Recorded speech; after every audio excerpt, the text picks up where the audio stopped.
Aku celingukan mencari sumber suara yang memanggil. Saat ini aku sudah berada di taman, tempat aku dan Safira bertemu. Namun karena banyak sekali orang-orang yang olahraga dan jalan-jalan pagi di sekitar sini membuatku kesulitan menemukan temanku itu. Di sini, teriak Safira. Aku melambaikan tangan setelah melihat wanita cantik itu. Ternyata dia tengah menikmati sarapan, duduk di dekat tukang bubur ayam yang sengaja mangkal di sana.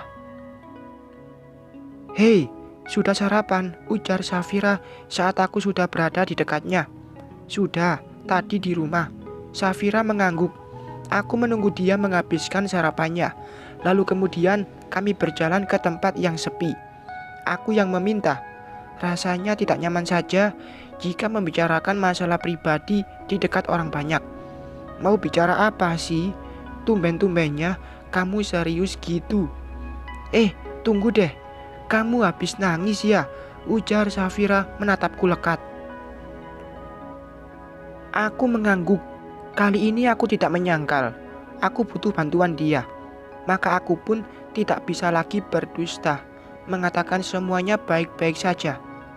"Aku akan cerai dengan Mas Sandi." "Hah?" ujar Safira kaget. Aku manggut-manggut. Kaki kuluruskan dengan kedua tangan sedikit ke belakang. Kami duduk lesehan di atas rumput hijau. "Kamu sedang tidak bercanda kan, Num? Gak lucu ah." "Serius, aku mau pisah. Masalahnya, aku mengambil foto pernikahan Mas Sandi dengan Mawar, memberikannya pada Safira, yang langsung disambut dengan wajah terkejutnya. Astaga, ini beneran dia. Dan aku sedang butuh pengacara, Fir." Safira mengalihkan pandangan dari foto itu ke wajahku yang menanti jawaban darinya. "Pengacara buat apa? Kalau mau cerai, tidak ada pengacara pun bisa, Num. Asal ada persyaratan, ada saksi. Bukan untuk cerainya, Fir, tapi untuk mengurus hak asuh anak.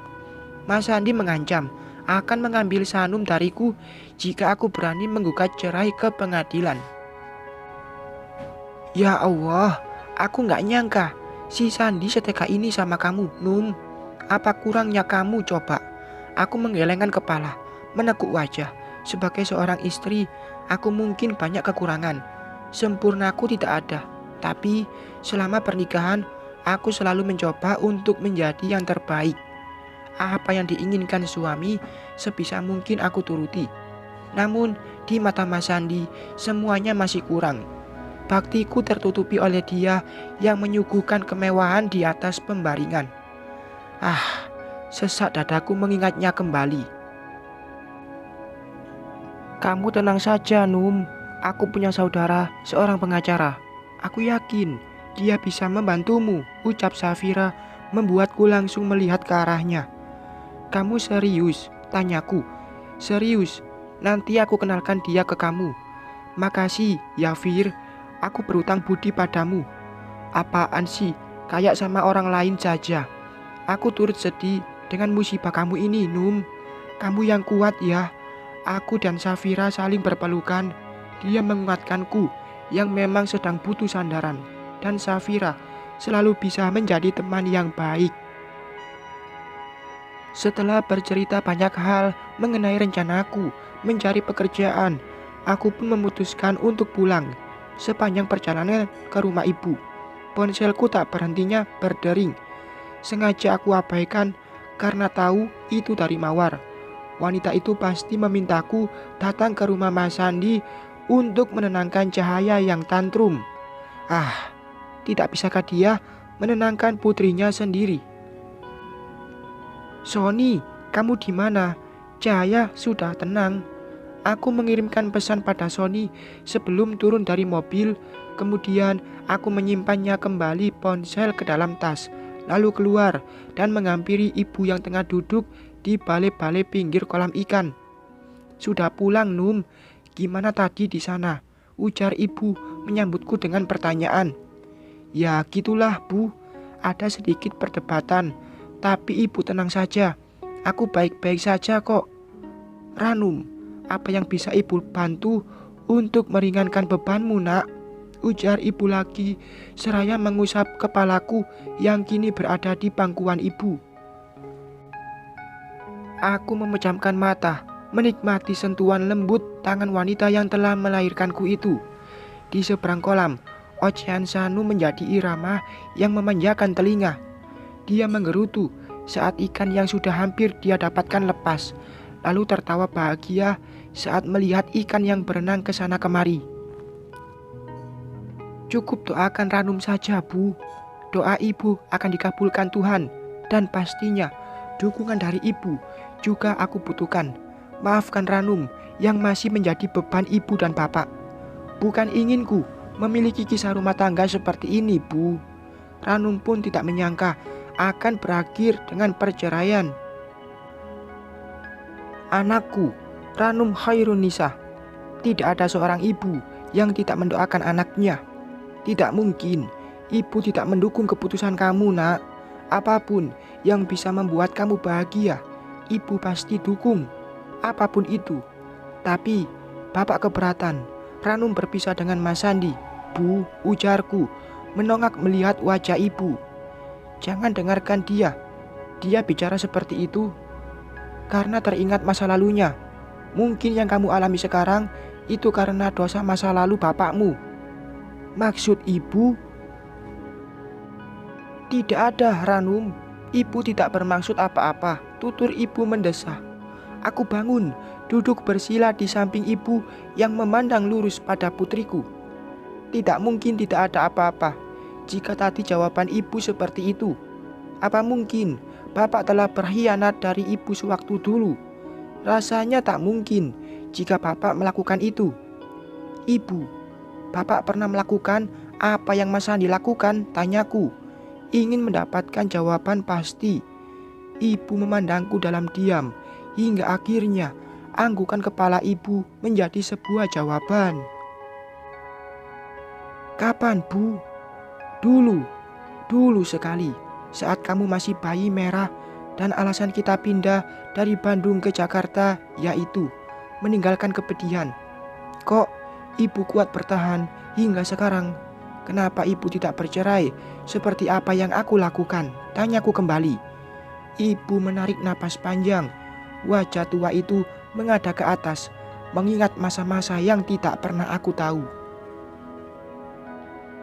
Ada beberapa hal yang membuat ibu bertahan kala itu. 1. Kamu masih bayi, butuh nutrisi dan asupan gizi sebagai wanita yang tidak memiliki pekerjaan, bergantung pada suami. Ibu mencoba bertahan. 2. Ibu tidak punya tempat berlindung selain bapakmu. Ibu sudah yatim piatu dari sejak remaja. Ibu sebatang kara. Ibu menjeda ucapannya. Kini matanya mulai memerah, mengingat luka yang pernah singgah dalam hidupnya. Rasanya masih tidak percaya jika ayahku seperti itu. Yang aku lihat selama ini, bapak begitu menyayangi ibu. Tidak pernah sekalipun aku melihat bapak bicara kasar atau membentak ibu. Bapak tidak memilih wanita itu, Bu. Aku kembali bertanya. Tidaklah, wanita itu pun punya suami. Aku terkejut dengan jawaban ibu. Sudahlah, jangan membahas yang sudah berlalu. Yang terpenting sekarang masa depanmu. Kamu masih punya ibu, masih punya bapak. Menjanda pun tidak akan jadi masalah. Kamu dan Sanum tidak akan kekurangan makan. Mengobrol dengan ibu membuatku melupakan sesuatu. Cahaya, bagaimana anak itu sekarang? Masih tantrumkah dia? Aku merogoh ponsel dari dalam tas. Ternyata banyak pesan yang masuk, salah satunya dari Sony. Sudah tenang, Mbak. Dia kelelahan karena terus menangis. Aku lesu membaca pesan dari adik iparku itu. Selanjutnya pesan dari Mawarlah yang paling banyak. Dia menyuruhku datang ke rumahnya untuk menenangkan Cahaya. Dia juga memperlihatkan keadaan rumah yang berantakan akibat anak itu membanting barang-barang yang ada di sekitarnya. Kepalaku sakit melihatnya, menyayangkan orang tua Cahaya yang tidak bisa membuat gadis itu tenang. Kenapa harus mengandalkan orang lain untuk membujuk putrinya sendiri? Kenapa mereka tidak belajar untuk dekat dan mengambil hati cahaya? Ah, ini memang salahku. Aku terlalu lugu dan berbaik hati pada mereka, mengambil semua peran yang harusnya dilakukan orang tua kandungnya. Bunda, kapan kita pulang ke rumah? Aku mendongak melihat pada Sanum yang sudah berdiri di depanku. Seketika duniaku seakan berhenti bergerak.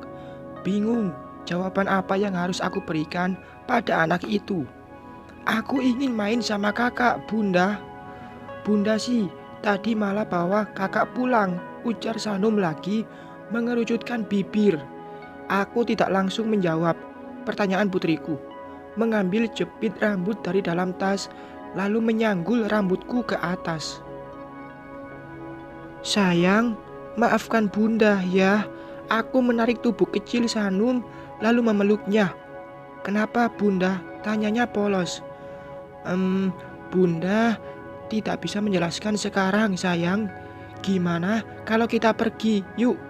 Bunda mau ajak Sanum jalan-jalan biar enggak bosan main sama ikan terus.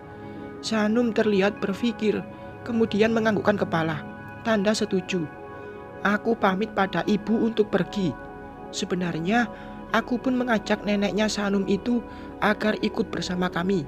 Tapi dia menolak, malah memintaku mengantarnya ke pasar. Entah biar bisa menemani bapak berjualan. Bersambung.